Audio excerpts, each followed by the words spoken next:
नमस्कार। तिरंगा AC news में आपका स्वागत है। मैं विशाल चौरसिया आज वाराणसी के उस शख्सियत से मिला रहा हूं जो समाज के लिए बहुत कुछ किए, लेकिन राजनीति में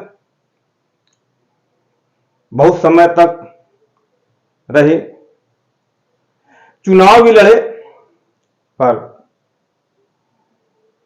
चुनाव जीत तो नहीं पाए, लेकिन वो राजनीति में समाज के लिए हमेशा अपना सहयोग देते रहे।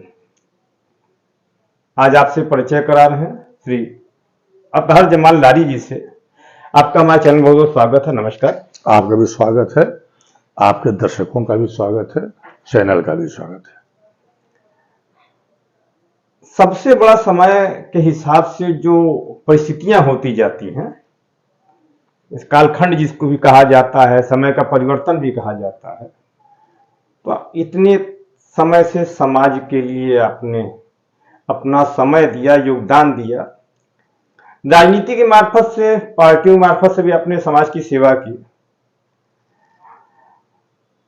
तो पहले आपके ही जीवन का अनुभव जानना चाहेंगे कि समाज और राजनीति, समाज सेवा और राजनीति कैसे दोनों एक साथ मिलती है।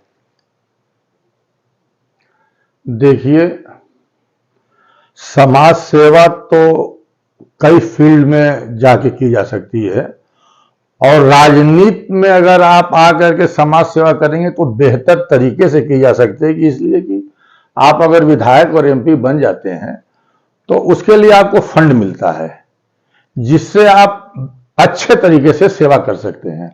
और ऐसे अगर बगैर फंड के न सड़क बनवा सकते हैं, न लाइट लगवा सकते हैं, न पानी का कनेक्शन दिलवा सकते हैं, बहुत ऐसी चीजें जो नहीं करा सकते हैं आप।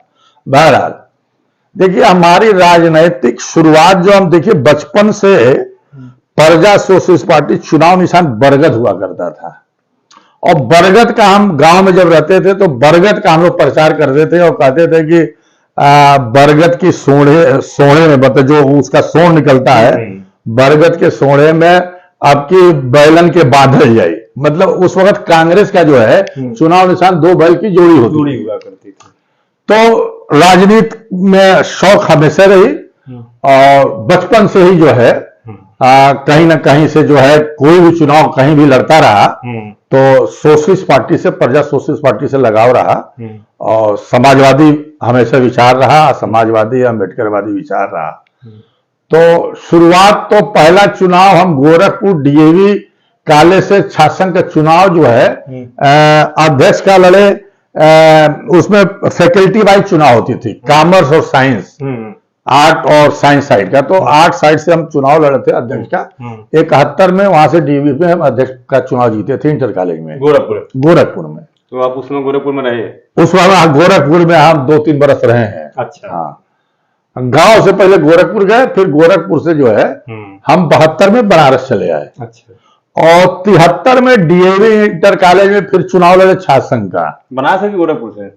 बनारस से भी। अच्छा। पहला चुनाव गोरखपुर से लड़े छात्र संघ का, और दूसरा जो है बनारस डीएवी इंटर कॉलेज से चुनाव लड़े, और उसमें भी हम महामंत्री का चुनाव जीते।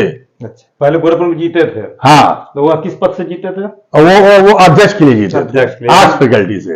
यहाँ जो है अध्यक्ष उपाध्यक्ष महामंत्री का चुनाव होता है, तो उसके लिए लड़े थे, और हम उसके लिए जीते थे। प्रहलाद तिवारी उस वक्त अध्यक्ष वक्त जीते थे, और निर्दल ही लड़े थे, किसी पार्टी से नहीं लड़े थे, लेकिन हमारा संबंध जो है एसवाईएस से रहा है। अच्छा। हाँ, तो लड़े।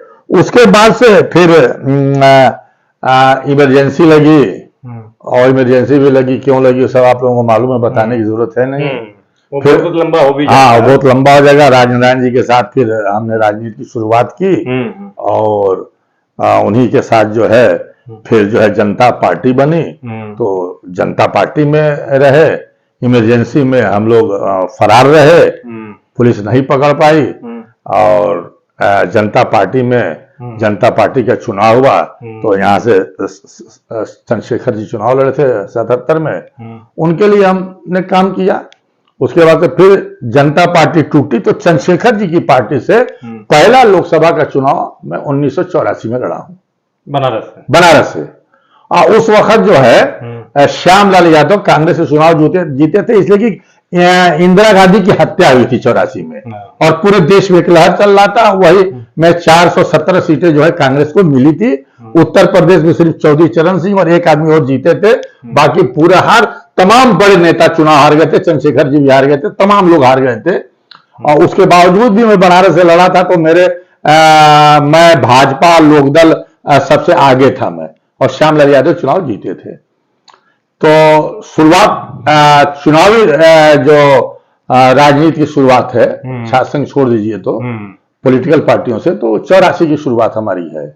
उसके बाद से 84 के बाद फिर मैं 1991 जनता पार्टी टूट गई, फिर बाद में जनता दल बनी। तो जनता दल बनी तो हम जो है मुलायम सिंह जी अध्यक्ष बने उत्तर प्रदेश के जनता दल के।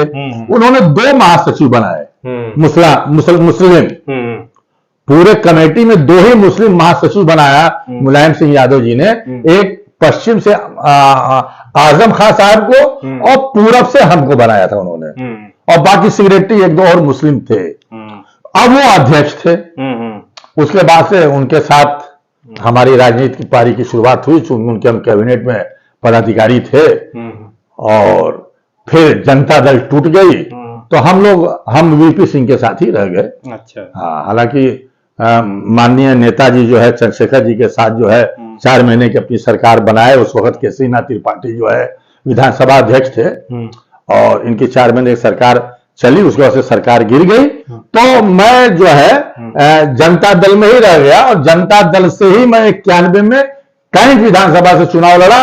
और क्यों कैंट से लड़ा वो बताएंगे तो बहुत लंबी बात हो जाएगी, क्योंकि कुछ ऐसी हम उत्तरी से हमारा ये था लड़ने का, और लेकिन हमको कैंट से टिकट मिला तो मैं कैंट से चुनाव लड़ा 91 में। और 91 में मैं हर कोई ऐसा ये राउंड नहीं था जिसमें मैं चुनाव न जीता है, हर राउंड में मैं जीत रहा था। आखिर 16-17 राउंड के बाद जो है अनाउंसमेंट बंद कर दी गई और बहुत धांधली हुई। 91 में मंजूश्री बूथ पे हमारे ऊपर हमला हुआ। हमारे साथ का मनोवर एक हमारा कार्यकर्ता था, बीएचयू में कर्मचारी था, उसको मार दिया लोगों ने। वो पागल हो गया, दिमाग उसका मतलब अपसेट हो गया, वो पागल हो गया एकदम से। तो उसकी बीवी को फिर बीएचयू में अफलातुन देसाई वगैरह हम लोग मिलकर उसकी बीवी को नौकरी लगवाए। और 91 में चूंकि लोकसभा विधानसभा का एक साथ चुनाव हो रहा था, श्री चंद्र दीक्षित जी पार्लियामेंट के यहाँ से चुनाव लड़ रहे थे और एक राम लहर थी, हर पूरा 8 विधानसभा सीट जो है तमाम अपोजिशन की पार्टी सब लोग हार रहे थे, भाजपा जीत रही थी और मुझको भी जो है हराया गया। मेरा वोट देखिए, अगर प्रिसाइडिंग अफसर चुनाव अधिकारी अगर मिल जाए तो वोटिंग में बहुत धांधली होती है। देखिए मैं बताऊं आपको कि लोटा पूरा मुस्लिम बेल्ट था जो उस वक्त कैंट में आता था। तो वहां पे अधिकारियों ने किया क्या कि मोहर का जो रबर का जो वो लगा रहता है, जो निशान जो है उसको निकाल दिया और लकड़ी थमा दिया, तो उसी से मोहर मारो। और नहीं तो लोगों ने एतराज किया तो कहा कि अंगूठे का निशान लगा दो। 5000 वोट हमारे जो है इनवैलिड हुए अंगूठे के निशान लगाए जाने से। भाजपा के लोकतंत्र का असर रहता है कि पहले अपने वोटरों को शिक्षित कीजिए। तो वहां अधिकारियों ने जो है जानबूझ के कि सब वोट हमको पड़ रहा था, अधिकारियों ने जानबूझ के जो है ये किया। और बहुत बैलेट पेपर में धांधली होती है, जैसे हमारा नाम अतहर जमालानी सबसे ऊपर था तो बहुत जगहों पे काउंटर फाइल में हमारा अतहर जमालानी रह जाता था और वो फाड़ के जो देते थे तो अतहर जमालानी बैलेट पेपर में था ही नहीं। तो पब्लिक जो है उसी तरह से सादा जो है बैलेट पेपर जो है बॉक्स में डाल दी थी। बहुत से अधिकारियों ने गड़बड़ ये कहते कि जो चुनाव आयोग एक मोहर होता है जो पीछे लगाया जाता है वो हमारे चुनाव निशान पे लगा दिया गया था। तो चुनाव बैलेट पेपर में भी धांधली होती है। और जो चुनाव अधिकारी डीएम होता है वो जिसका दबाव रहता है उस हिसाब से उन कर्मचारियों को लगाया भी जाता है उन बूथों पे, समझ के कि कहां पे हमारे खिलाफ वोट पड़ने वाला तो आप अपने मन मुआफिक जो है लोगों को लगवा दीजिए। ऐसा भी होता है चुनाव में। यानी आप ये मानते हैं कि चुनाव में धांधलियां पहले भी होती पहले भी होती और आज है, भी आरोप लग रहा है, आज भी एकदम सही है।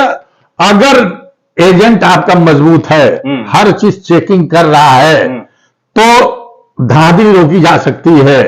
और अगर एजेंट कमजोर है तो धांधली तो बूथ कैप्चरिंग भी होती थी पहले, आज भी होती है। और एजेंट को निकाल भी दिया जाता है, बहुत सी जगहों पे एजेंट को रहने नहीं दिया जाता। तो देखिए, ये अधिकारी अगर मिल जाएगा कैंडिडेट से तो फिर अधिकारी जो भी चाहेगा मनमानी करवा देता है। और काउंटिंग में भी मनमानी होती है। मान लीजिए 20 राउंड की टोटलिंग हुई और आया आपका 2400 वोट, और टोटलिंग में उसने दिखा दिया जाके 1400 वोट। ऐसा ही मैंने चोरी पकड़ा है अपने चुनाव में, ऐसे भी चोरी पकड़ा है। और बैलेट पेपर में ऐसे ही मैंने चोरी पकड़ा है कि हमारा जो है, हमारी गड्डी में जो है ऊपर नीचे जो है दूसरी पार्टी का बैलेट पेपर डाल के और उस पार्टी का गिन के बता दिया गया है। ऐसी भी धांधली होती है और मैंने सब पकड़ा है। 91 में भी पकड़ा है, 93 में भी पकड़ा है। तो दोनों बार कैंट्स विधानसभा से लड़े थे, दोनों बार हम रनर थे, दूसरे नंबर पर थे। सारी पार्टियों की जमानत जब्त हो गई थी, भाजपा जीती थी पहली बार। वही 91 में भाजपा जीती है, फिर 93 में जीती है। उसके बाद से मैं 2004 में फिर लोकसभा का चुनाव लड़ा अपना दल से, और हमें करीब लगभग 1 लाख के करीब जो है पिछड़ों का और दूसरे समाज का जो है वोट मिला। हाँ, मुस्लिम समाज का हमें वोट नहीं मिला, क्योंकि मुसलमानों के दिमाग में भर दिया गया कि इनको भाजपा लड़ा रही है। तो सारा मुस्लिम वोट एकदम 99% जो है राजेश मिश्रा को मिला। हालत ये थी कि दक्षिणी से मैं 700 वोट पाता हूं और उत्तरी से 2400 वोट पाता हूं, और गंगापुर से 15,000 से लीड करते हैं, और कोलसला में बराबरी पर लड़ते हैं, कैंट के देहातों में लीड करते हैं। लेकिन अपने इलाके में आकर के बुरी तरीके से, मतलब एक सभासद से भी कम मैं वोट पाता हूं, और मैं चुनाव हार जाता हूं, तीसरे नंबर पर आता हूं। उस वक्त भाजपा दूसरे नंबर पर आती है और राजेश मिश्रा चुनाव जीत जाते हैं, जो आजकल भाजपा में चले गए हैं। अभी आपने राजेश मिश्रा जी का नाम लिया जी। वो पूर्व में लोकसभा में सदस्य बनने से पहले पूर्व विधान परिषद सदस्य भी रहे हैं जी। कहाँ? अभी आपने कुछ दिन पहले ये पोस्ट भी किया, फेसबुक पे कहीं किया है। हाँ। जो उनका जो शाखा के उस कार्यक्रम में हाँ। शामिल थे, आरएसएस के शाखा में। हाँ। तो आपने एक पोस्ट भी किया था कि हमको जिसने वोट नहीं दिया था, हाँ। और जिसको आपने वोट दिया तो आरएसएस में है। हमारा सवाल ये नहीं है, चलिए वही नहीं है। हाँ। कई लोग हैं, नहीं वो ठीक है। हाँ, श्यामलाल यादव से लड़े थे तो उनकी बहू भी भाजपा में है, दयालु गुरु के खिलाफ लड़े थे तो वो भी भाजपा में है, सत्यव्रत प्रकाश के खिलाफ लड़े थे तो वो भी भाजपा में है। ऐसा नहीं है, बहुत से लोग हैं। हाँ। लेकिन हमारा सवाल ये है कि जैसे चाहे आप हो चाहे कोई हो, जैसे आप राजेश मिश्रा हो या आपने जिसका भी नाम लिया, चाहे सत्यव्रत प्रकाश का अपना नाम लिया, पुराने दिग्गज नेता हैं, विधायक रहे, विधान परिषद सदस्य रहे, मंत्री रहे हैं। लेकिन एक बहुत खासियत की बात है कि देखिए, राजनीति में बहुत लोग चाहे कितनों कसम खा ले, ये विश्वास नहीं किया जैसे कभी ये दल नहीं बदलेंगे, चाहे किसी का भी हो। आपका भी अगर कहे, कोई दूसरा कहेगा तो वो भी आपकी गिनाने लगेगा, वो भी कभी इसमें रहे वो रहे। हमारा सवाल ये है कि जो राजनीतिज्ञ है, जैसे आपने मुसलमानों की ही बात की, लेकिन किसी भी ये कह देना कि मैं इस जात का, मैं धर्म का हूं, हमको उसका वोट मिल जाए, और हमारे धर्म जात के लोग दूसरे को वोट न दें, कितनी अतिशक्ति आपको लगती है? नहीं, ऐसा नहीं है। देखिए, जब कोई मुस्लिम लड़ता है ना, तो जो अपोजिशन की पार्टियां होती है उनसे भाजपा की बी टीम बता देती है कि भाजपा को चुनाव जिताने के लिए लड़ रहे हैं। वही हमारे साथ 2004 में भी हुआ, वही 2024 में भी हुआ, समझ रहे हैं ना। और पहले का जो एक विचारधारा हुआ करती थी, एक सिद्धांत हुआ करता था, लेकिन वो विचारधारा, वो सिद्धांत सब अब खत्म हो गया। वो जो एक बार डॉक्टर राम मनोहर लोहिया जी ने भी गैर कांग्रेसवाद के नाम पे तमाम लोगों को इकट्ठा किया, और जो भाजपा जो इतनी मजबूत हुई, उसका एक कारण यह भी है कि जनता पार्टी में भाजपा भी शामिल थी, जो पहले जनसंघ के नाम से थी, और उसमें शामिल थी, और उसी के वजह से जो है भाजपा जो है मजबूत हुई। और फिर उसके बाद से जो है बाबरी मस्जिद का मुद्दा जो है लेकर के जो है, जहां पे 2 सीट पे भाजपा आ गई थी, आज जो है सत्ता में है भाजपा। अब आप बाबरी मस्जिद का अगर एक मुख्य मुद्दा छोड़ दिए हैं, मंदिर का, तो आपको क्या लगता है कि मुस्लिम अपने हित की लड़ाई कर पा रहा है? लेकिन जैसे आपने अपनी शिक्षा की बात की कि आपने यहां से चुनाव लड़ा, तो निश्चित आप स्कूल कॉलेज देखे, लेकिन आप जिस क्षेत्र में जहां रहते हैं यहां भी अभी भी ऐसे लोग हैं जो शिक्षा पे ध्यान नहीं दे रहे हैं।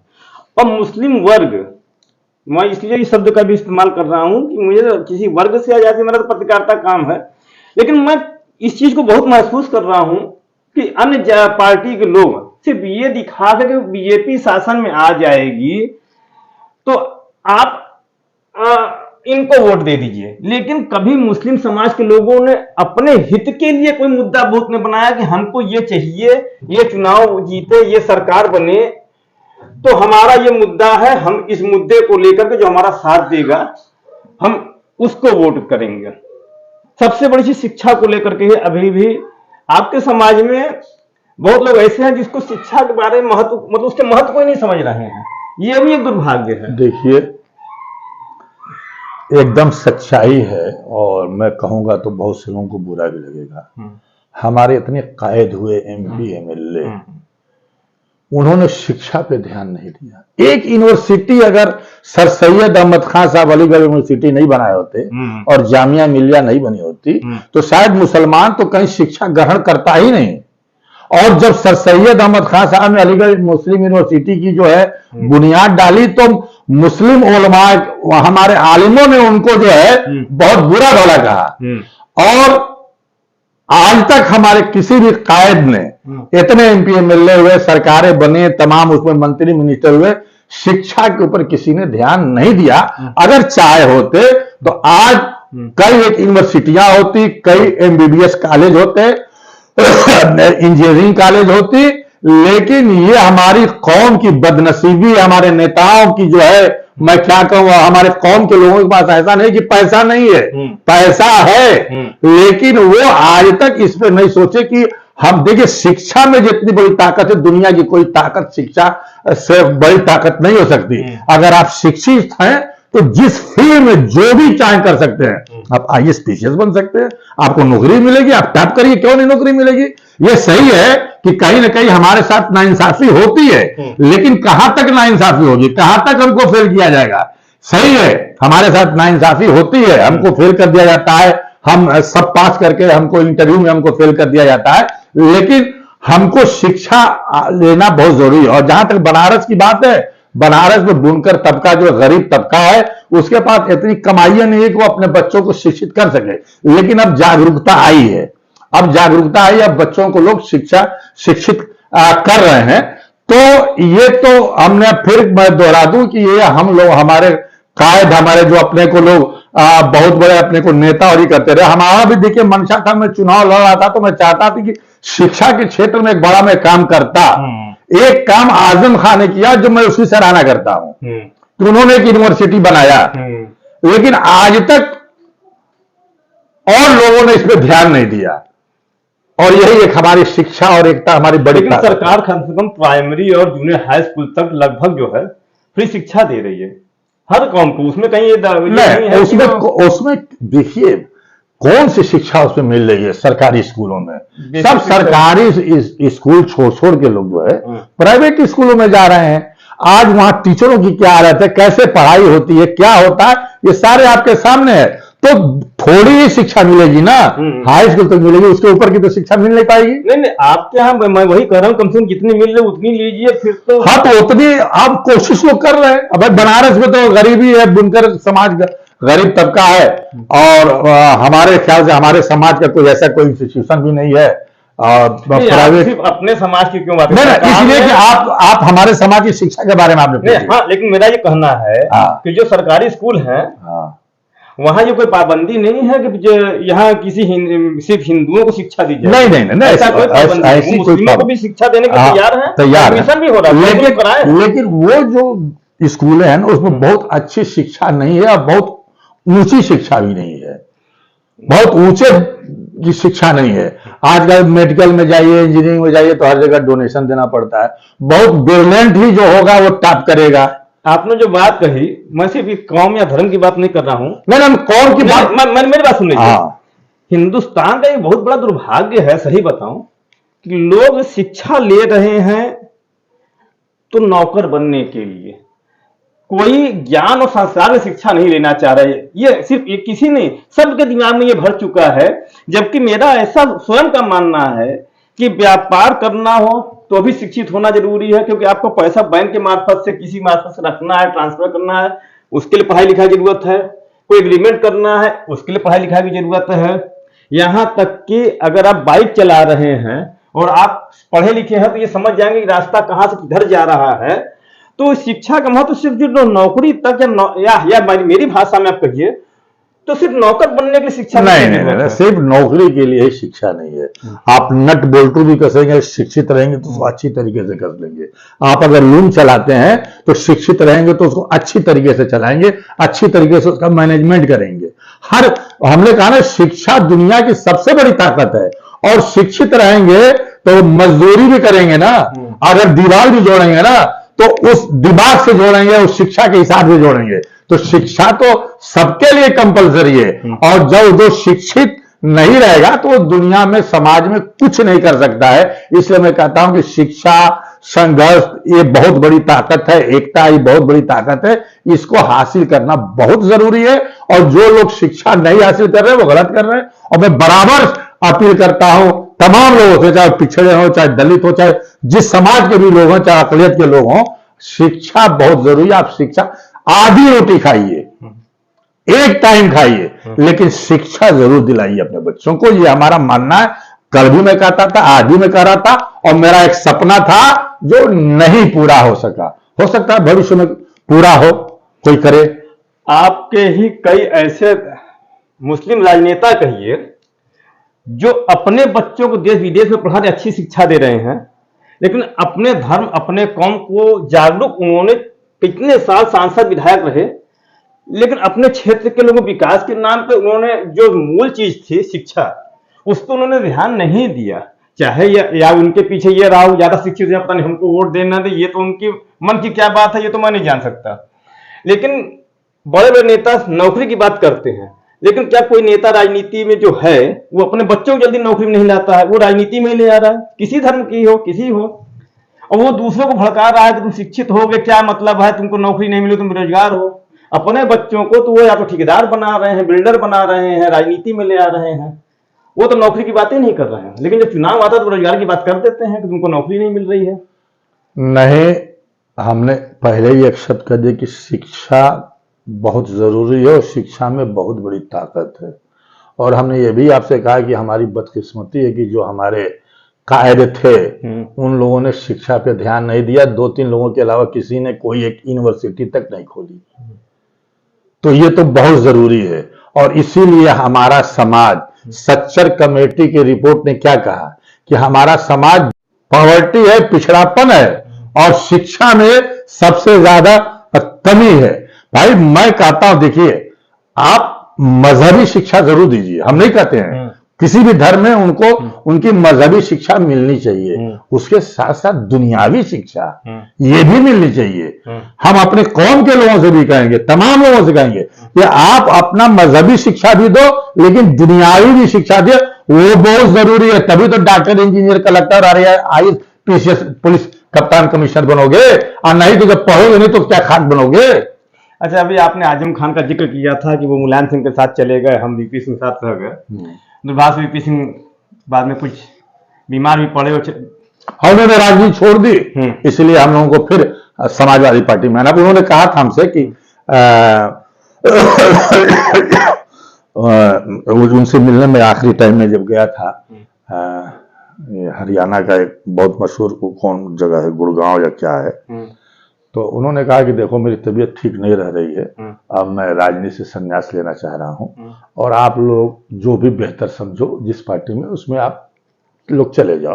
तो हम और कुंवर रेवती रमन सिंह जी फिर मुलायम सिंह के साथ चले आए। क्या आपको अफसोस होता है कि वो कद आप नहीं पा सके जो आजम खान जी उनके साथ लगे रह करके पा गए, और आप बीच में छोड़ने से या वीपी सिंह के साथ जाने से? क्या आपको अफसोस होता है इस बात का?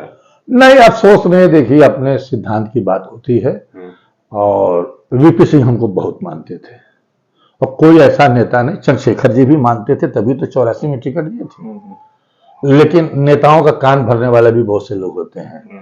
हम चंद्रशेखर जी का भी कान हमारे खिलाफ, हमारे ही लोगों ने, हमारे ही रिश्तेदारों ने ऐसा कान भर दिया कि हमको जो है उत्तरी से मिला हुआ टिकट असेंबली का, हमारा कैंसिलेशन लेटर उन्होंने भिजवा दिया, और उन्होंने एक्सेप्ट किया कि हमने कैंसिलेशन लेटर भिजवाया जब पता चला कि लारी को टिकट मिल गया है। तो जब हमारा पार्लियामेंट का कटा था टिकट, तो हमको जो है उत्तरी का टिकट मिला था, और हमारा सब जमा हो गया था, फार्म भी।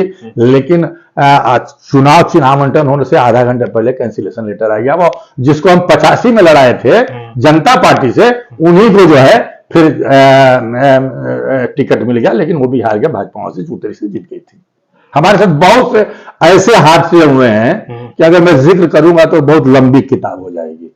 और हमने हमेशा देखा कि नेताओं में कभी वीपी सिंह और चंद्रशेखर सिंह में दूरी, कभी मुलायम सिंह और अजीत सिंह जी में दूरी हमने देखा है, कभी सुब्रमण्यम स्वामी और चंद्रशेखर जी में, तो कभी रामकृष्ण हेगड़े जी और सुब्रमण्यम स्वामी जी में। जनता पार्टी में मैंने रख के देखा है, एक दूसरे से दूरी, अगर किसी का हमने प्रेस कॉन्फ्रेंस करा दिया तो दूसरा हमको बुला लेता था।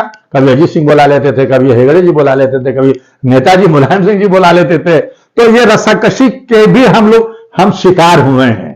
नहीं, तो ये तो कहा जाता है वैसे भी कि राजनीति में न कोई स्थायी दोस्त होता, न कोई स्थायी दुश्मन होता है। सही बात। ये तो परिभाषा आज से नहीं, बहुत पहले से है।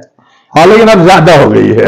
वो तो समय का परिवर्तन है। अब बहुत ज्यादा हो गई है, तो चलता रहता है। अब तो बड़े बड़े समाजवादी भाजपा में चले जा रहे हैं, बड़े बड़े से भाजपा ही आरएसएस के लोग तो दूसरे दल में चले आ रहे हैं। चुनाव एक ऐसे अवसर की बात होती है कि जिसको विधायक सांसद बनने की, अब देखिए अवसरवादी राजनीति हो गई है। तो वो अब सिद्धांत और इसके विचारधारा की राजनीति नहीं रह गई। अब हर आदमी मौके की तलाश में है। अच्छा, बिहार का चुनाव है अगले महीने नवंबर में जी, क्या वहां की जनता को आप क्या संदेश देंगे, और अपने कौम को भी क्या, अपने मुद्दों को कैसे आगे रखें, और क्या जरूरत है इस समय?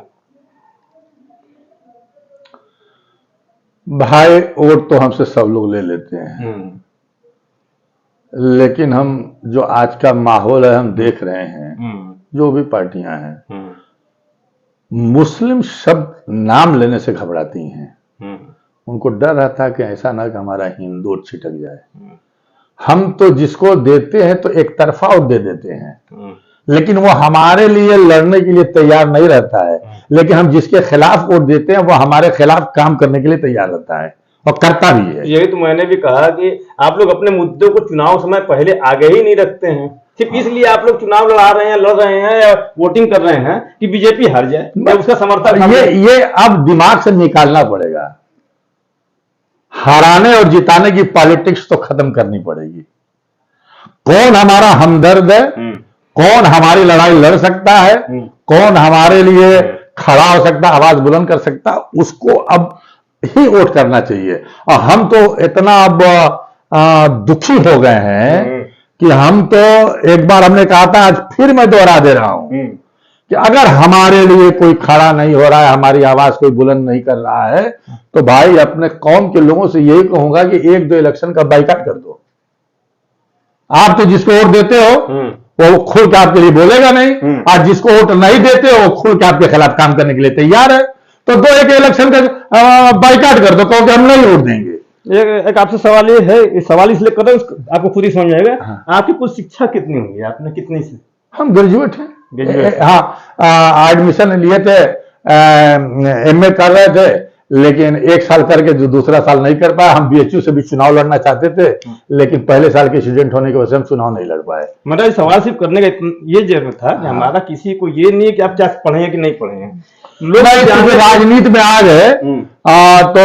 और चूंकि हमारे वालिद साहब बहुत पहले ही एक्सपायर कर गए। अच्छा, वो 70 में ही एक्सपायर कर गए, तो एक शादी के बाद जो है घर चलाना भी बहुत बड़ी जरूरी होता है। इसलिए हम साड़ी की हमारी दुकान थी मदनपुरे में, बहुत अच्छी दुकान थी, पूरा साउथ का हमारा कारोबार होता था, बड़ा कारोबार था। और सिर्फ राजनीति की वजह से हमारी सारी दुकानें बंद हो गई। लोहता में भी दुकान थी, मदनपुरा में भी दुकान थी, कई दुकानें थी, बहुत से लूम चलते थे सिर्फ राजनीति के चलते। और ये भी मैं बता दूं कि आज तक किसी ने अगर कोई ये कहे कि हम इनको चंदा दिए हैं चुनाव में, तो आज तक हमको कभी किसी ने चंदा नहीं दिया है। 84 के चुनाव में 2, 4, 5 रुपया करके लोग इकट्ठा करते थे, जो एक शख्स लेके भाग गया। मैं कभी चंदा मांगने किसी से नहीं गया। नहीं, मेरा आपका शिक्षा का पूछने का बस ये था कि आप शिक्षित हैं, पढ़े लिखे हैं, राजनीति में है, समाज में हैं। भाजपा 3 तलाक खत्म करने के लिए कानून लेके आई, अमल में आ गया। क्या चीज? भाजपा 3 तलाक को लेकर के कानून ले आई, अमल में आ गया। आपके दृष्टिकोण से ये कानून सही है, गलत है? उससे क्या फायदा होगा? नहीं, फायदा की बात नहीं। देखिए, बहुत सी चीज ऐसी कानून बने हैं, कानून से कोई मतलब नहीं है। अच्छा, कोई मतलब नहीं। कुछ महिलाओं का भी स्टेटमेंट मैंने देखा है। महिलाएं ठीक है, बोल नहीं है, उन्होंने ये कहा है, लेकिन 90% महिलाएं उसके खिलाफ। नहीं, कुछ महिलाएं समर्थन में, कुछ महिलाओं का ये कहना है कि हमारा पति हमको तलाक देता तो हमारी कमियों, हमारी गलतियों की वजह से देता है। आपको ऐसा क्या लगता है? नहीं, कुछ कमियां रहती हैं। देखिए, औरत में भी कमी हो सकती है, मर्द में भी कमी हो सकती है। ऐसा नहीं कि सब कमी औरत की हो, मर्द में भी कमी होती है। मर्द अगर जुआरी, शराबी और गंजेड़ी हो तो औरत कब तक बर्दाश्त करेगी? तो महिलाओं को तलाक देने का कहाँ अधिकार है? ना देती भी नहीं हो। नहीं है। ये कौन बताया कि महिलाओं को अधिकार नहीं? 3 तलाक की बात हो रही है। हाँ, तो खुला लेती है महिलाएं ना। क्या चीज? खुला होता है, एक शब्द होता है खुला, उर्दू का वर्ड है। अच्छा, वो महिला चाहे तो खुला ले सकती है। अच्छा, अब मैं अपने ऊपर की घटना बता दूंगा आपको। आप हमने अपनी लड़की की शादी की। लड़का जो है सऊदीया में रहता था, नौकरी करता था, डॉक्टर था, समझ रहे ना। और वो चला गया फिर विदेश, न्यूजीलैंड या ऑस्ट्रेलिया कहीं। और लड़की को हमारे जो है वो अपने पास रखा ही नहीं, सिर्फ 3 महीने के लिए लेके गया, उसके बाद वो रखा नहीं। और हमारी लड़की अपने जो सास ससुर की जो है खिदमत करती रही कई वर्षों तक। वो आया तक नहीं, लड़का भी हो गया तो देखने तक नहीं आया। तो हमने अपनी लड़की का कोर्ट से खुला लिया। तो ये कोर्ट से तिलाक होता है, वो तिलाकनामा हो जाता है। नहीं, बिना कोर्ट के भी हो सकता है।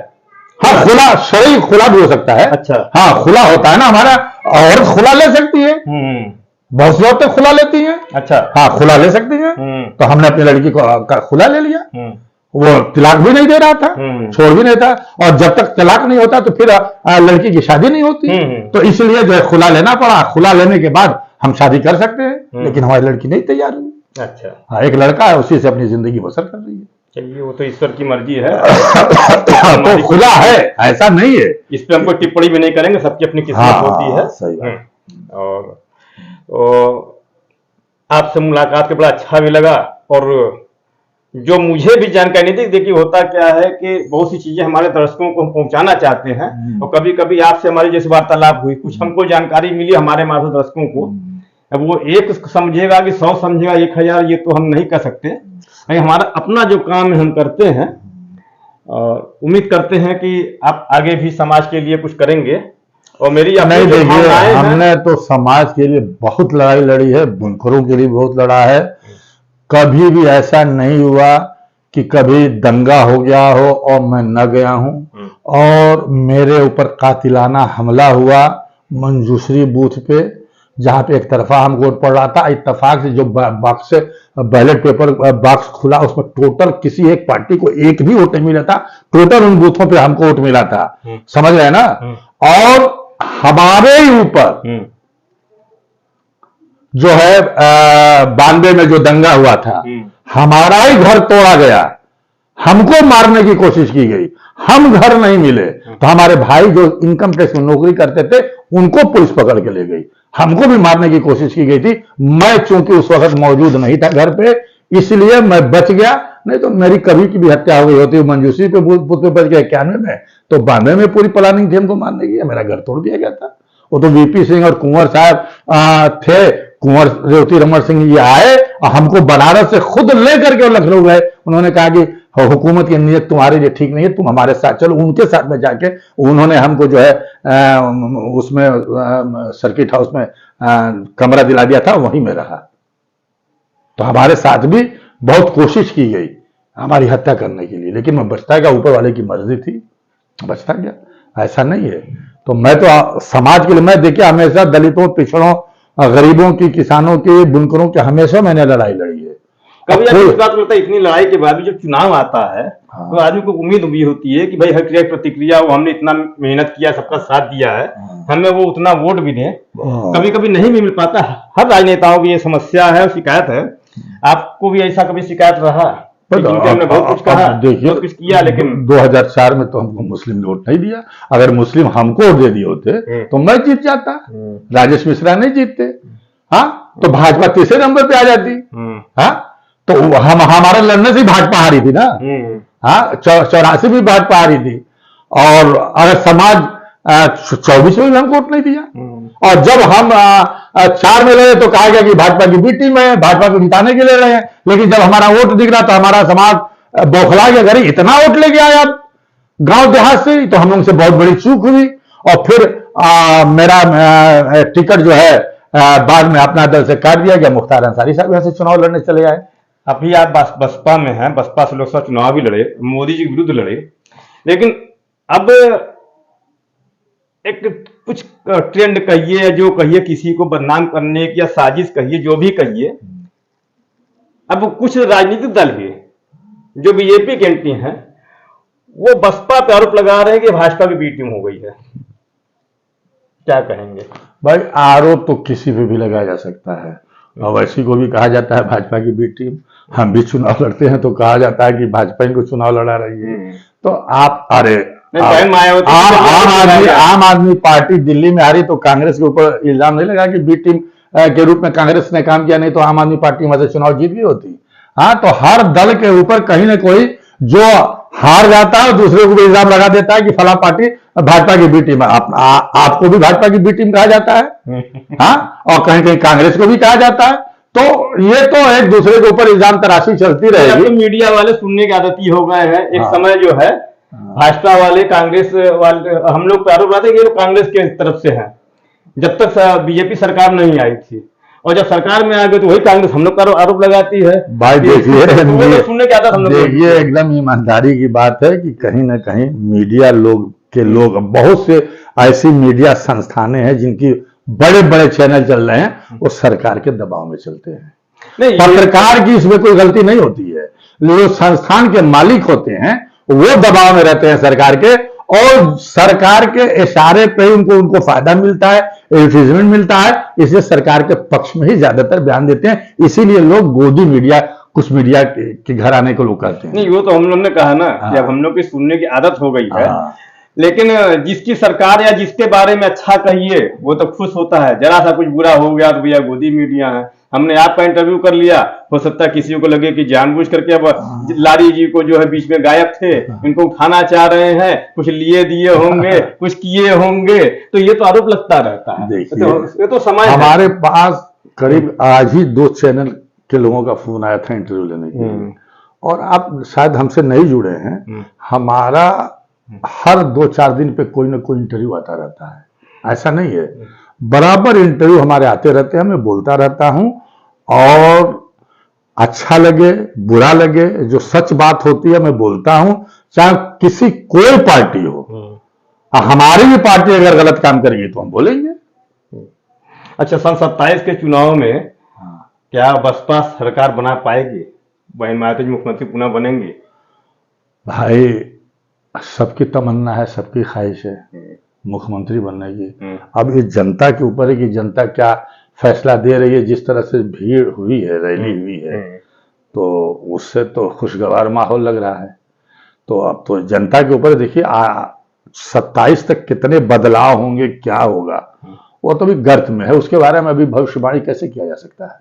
हम कोई भविष्यवाणी करने वाले तो है नहीं। लेकिन हर पार्टी अपनी पूरी ताकत लगाती है सत्ता में आने के लिए। बहन जी ने भी पूरी ताकत लगाई है और दिखाया भी कि हमारी ताकत अभी भी है। ऐसा नहीं है जो मीडिया में जैसे आता है कि कुछ नहीं है, तो ऐसा नहीं है।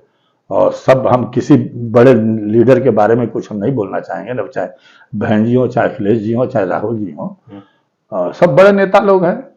हम लोग तो कार्यकर्ता हैं, इसलिए किसी के बारे में कुछ कहा नहीं जा सकता कौन किसकी क्या। बिहार विधानसभा में क्या चुनाव प्रचार किसी पक्ष में करने जा रहे हैं? अब जब चुनाव होगा, अब तो अगले महीने बिहार का है। हाँ, कोई बुलाएगा, किसी की मांग होगी तो देखा जाएगा। अगर नहीं जरूरत होगी तो नहीं जाएंगे, अगर बुलाएगा तो जाएंगे। आपका बहुत बहुत धन्यवाद, नमस्कार। आपने हमको इतना समय दिया। उम्मीद है हमारे दर्शकों को ये साक्षात्कार, आपसे हमारी मुलाकात जरूर पसंद आएगी। ईश्वर से यही कामना करते हैं आप स्वस्थ रहें और समाज की सेवा करते रहें। और जो आपकी सब इच्छा है कि कम से कम शिक्षा सबको मिले, ज्यादातर लोग शिक्षित हों, ये आपकी मनोकामना पूरी हो, ये हम लोग भी चाहते हैं कि शिक्षा की जरूरत सभी के लिए है। उसका धर्म, जात, कौम, रिश्ते नाते या जाति से भी कोई मतलब नहीं होना चाहिए। और अपने धर्म की शिक्षा भी लीजिए, लेकिन समय के हिसाब से, जो ये समय का शिक्षा, दुनियावी शिक्षा जो है जरूरी है, तो ये भी लेते रहिए। आपको बहुत बहुत नमस्कार, धन्यवाद। बस